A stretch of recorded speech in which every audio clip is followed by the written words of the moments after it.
Hey everyone, how's it going? I want to make a real quick video, as quick as I can for me, and I want to talk about Caswell-Massey soap. If you watched my most recent video, which I think was 10 days ago at this point, I talked about some of the stuff I've been up to, but I've always wanted to try Caswell-Massey soaps because, you know me, I like fragrances, I like soaps, and I like history, American history, so I got the presidential set, came with Jockey Club, which was JFK's, their Sweet Almond soap, which Dwight Eisenhower used, and then their most famous soap, number 6, which George Washington was fond of. And I believe all of these come in some sort of cologne format, be it EDT or EDP, if you want to go that route. But I said I wanted to spend a while with these bars to kind of give you a more thorough sort of review on them if you're interested. That was for my COVID test. I don't have COVID, by the way. But this is number. I'm going to leave that in. Why wouldn't I leave that in? This is number 6, and this is about 10 days after using it. And for comparison's sake, here's a full bar.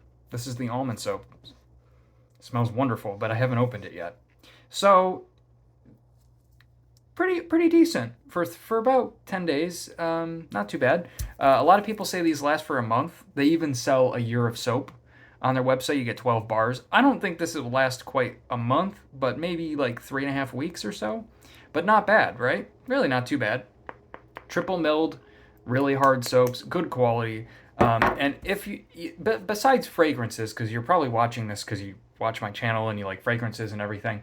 But if you're here because you like just wanted to try Caswell-Massey for be it a historical reason or you wanted to try a luxury soap brand, I can't say it's actually worth it. And I'm very cautious when I approach like luxury brands because it's like, is the soap gonna disintegrate like some popular soap companies that are pushing marketing very heavily these days? Like their soap just completely disintegrates in the shower, or the smell isn't very strong, or soap isn't cologne, and especially with this soap and all of these, really, you're not gonna probably get cologne like performance. Like you're not gonna walk in a room and knock everybody, knock people's like blow people's heads up with your smell. But they're no slouch. So really, all this is worth it. So like in terms of like performance of this soap, um, it feels like a traditional soap where you kind of get a slight like chemical peel feeling when you're using it, like it really dries your skin out in the shower. However, I found when I get out of the shower and towel dry, I'm pretty well moisturized. I don't often even really need to use much lotion to compensate. I get dry skin in this kind of time of year, winter. It might not be winter where you are, that's why I say that. But I'm someone who's prone to dry skin, and I find that this soap doesn't really do that.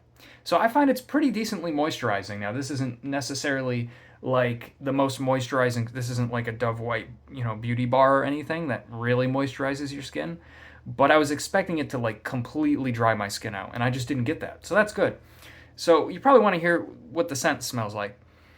Well, the thing with all of these is that they definitely smell like the time period they came out in. This one was in the late, no, maybe not even late, but 1700s. Jockey Club was 1840. And the almond one, right here, I don't know when this one came out, but they're older. They're much older, right? 1752 is when this company first came out, or in its state that we know it in, rather. I believe it started as what do you call it? A men's apothecary, right? And then it was sold to a company or to a guy. I think it was like the pharmacists were passing down the keys basically, and eventually it turned into Caswell-Massey, as far as I understand the history of the company.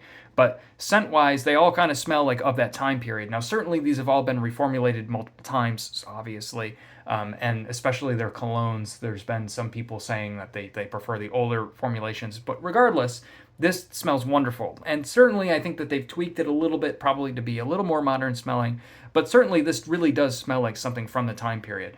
And with that being said, all these just, they don't smell dated. Like this isn't just a fun little historical gag gift. Like, oh, I want to see what George Washington smelled like.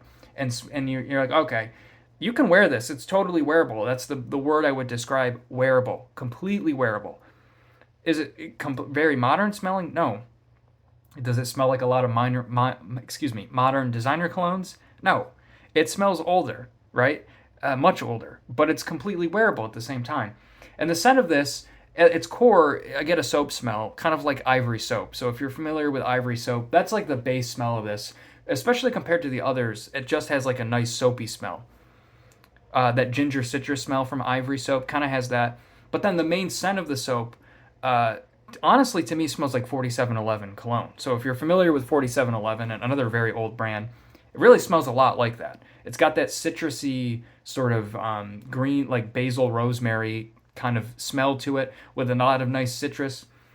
And there's like a little bit of a peppery kick. And at times there's almost like a sort of sharp masculine note in here that I can't quite pick out. It almost smells like violet leaf or something, you know, how violet leaf can kind of add that sharp kick to a fragrance sometimes, especially for men's colognes. So that's kind of what I get here. So at its core, you got a soapy smell and then 4711, which I'm sure we all know what that smells like. But it's not just 4711. There's also this warm, spiced smell. And the way I would describe that spice smell, kind of like the warm bits of a bay rum cologne. So not the tropical fruity smelling part, but like the clove kind of smell that you sometimes get with bay rum. At least the bay rum that I like always has a nice spiced clove sort of smell. I kind of get that in here. And it almost smells like cloves or mace or something. Some sort of warm, almost potpourri-esque sort of smell. Not quite potpourri. Another soap smells decidedly like that in a good way, but you know, that kind of older school spice smell, warming. Warm is the best way I could describe it. They say that there's musk and amber in the base, and I'm sure that would be a great way to say it. There's definitely a peppery musk in here, almost like patchouli in a way, but really like the base of this is just a nice warming sort of spice smell. Definitely older school, but very pleasant.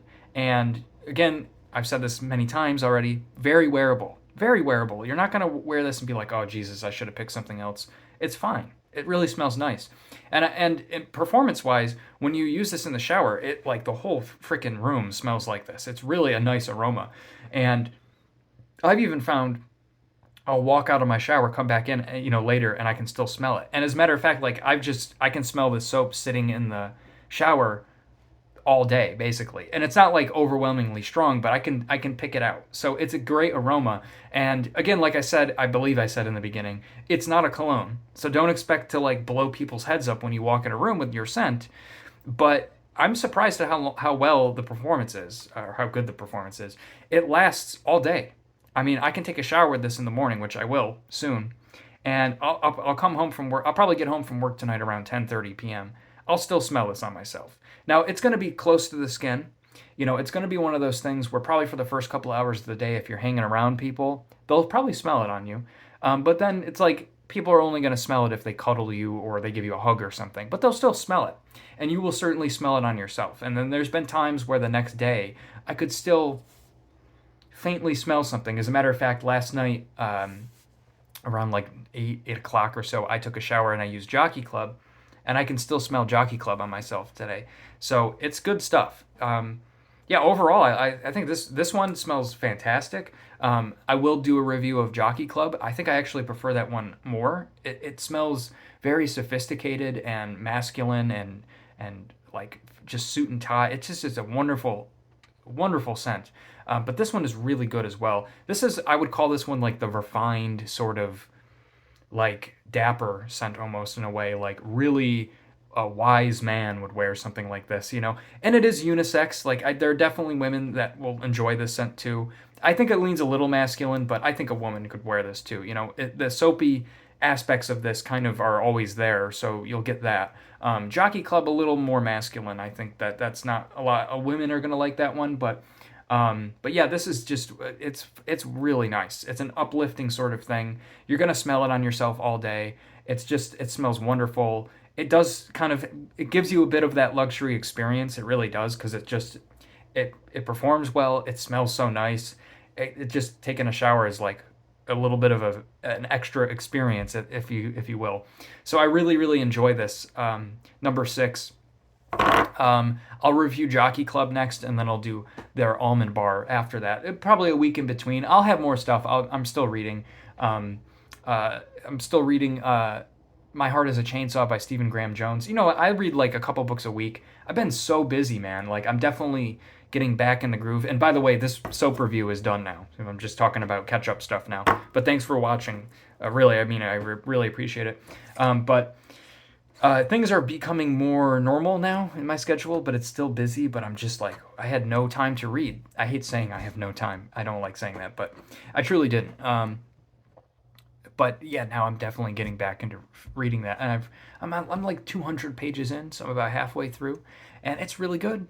It's a little boring, I will say. I'm a little surprised for Stephen Graham Jones, but it's still really well written and a good book. And then after that, I have let me just show you what I have on hand: the Imago sequence by Laird Barron, which I've showed you already. Excuse this weird shot. And I also picked up, I do have Ohio by Stephen Markley, which will probably be next. I picked up The Passenger. Sorry, I know this is Cormac McCarthy, but I really wanted to read this book. Also, look at this beautiful fucking sticker they put on. Don't do that. Why?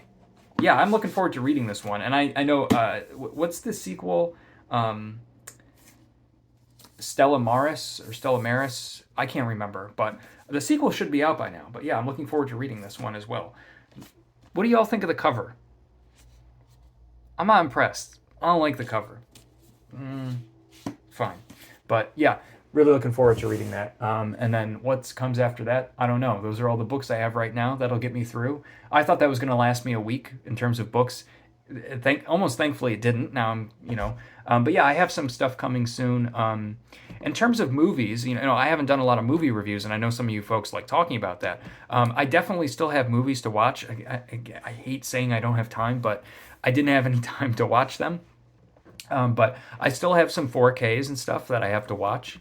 And I'll be getting a couple here or there. I just got excuse me, I just got a Dolby Atmos sound system, finally, to pair with my LG CX TV. So I'm really looking forward to getting that sometime this weekend, and hooking that up. And I'm gonna watch something with Dolby Atmos, so that'll be cool. I'll probably maybe do a review on that, but I'm not too big into the sound world. I just got something pretty decent that had Atmos. Like but normally when I review movies, I generally, I talk about the video quality, but I don't ever get to talk about the audio for you folks. I normally say I don't really have a sound system that can really do this stuff, so I have to leave that out. But now I'm actually going to be able to talk about the sound, right? I can watch stuff in Atmos and with actual surrounds. I'm going to have, for the first time in pretty much forever for me, I'm going to have actual surround speakers in my house, which is going to be awesome. Because I personally love surround sound and good sound systems. I've just never really had, the cash to do that. I've been into movies. I'm totally rambling now, but I've always been into movies and stuff, but I've just been like, oh, that's a huge investment. But I've slowly built it up, though. You know what I mean? It's been, first I built up the movies, and then I got the TV, and now I got the sound system. So yeah, I'm really excited about that, big time. I'll definitely do more movie reviews. I feel like I'll be more inclined to watch them now. Not that I've been falling out of love with it. I've just been like, I'm going to read instead. But now I might be a little more inclined to watch a film with that awesome sound system. So that's what I've been up to. I'll definitely have more for you soon, I promise. I'll finish My Heart is a Chainsaw within the next couple days, probably, and I'll do a review of that. As always, I always say this, and I always will, and I always mean it. I love hearing from you folks. It's the reason why I am here. There'd be no other reason. Certainly not making money. If you watched any good movies, I'd love to hear what they are. And if you've read anything recently, I'd love to hear what you've read. I always like to take suggestions and stuff, you know that. So yeah, I generally just like hearing from you. And if you have happened to try Caswell-Massey, let me know, or if it'd be something you're interested in. I know some of you folks have similar hobbies. I know some of you guys that watch me, and gals, like the fragrances and the books and movies. So it's always cool. Okay, that's enough. I think that's enough for today. I'll see you next time. Peace out. Take care.